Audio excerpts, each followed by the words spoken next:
mơ cái lá khơi cái đàn đấy đã xa thế mấy nè ôn đàn luôn anh nè nè nè nè ôn đàn luôn anh này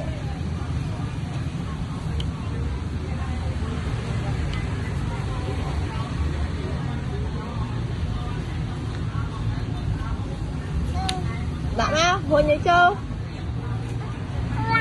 lao à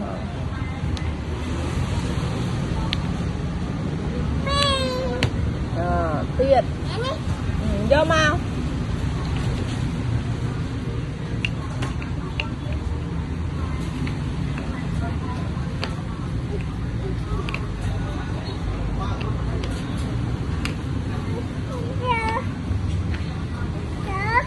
bài đi bài bài bài cha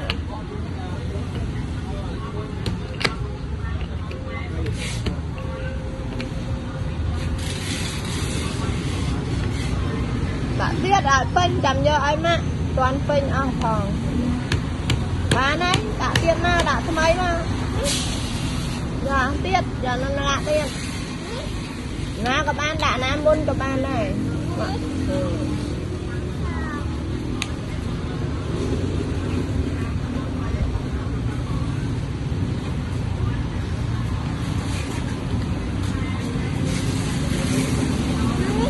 tiết như thế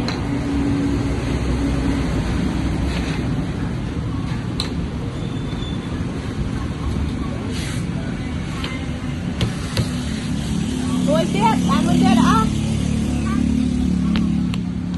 hả nữ wow miền một cái mà họ sao nuôi cha đây tụi này nuôi cha đây yeah.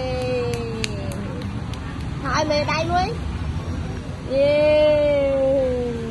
Hãy phai nuôi yeah. Vài đại nên mới điên yeah.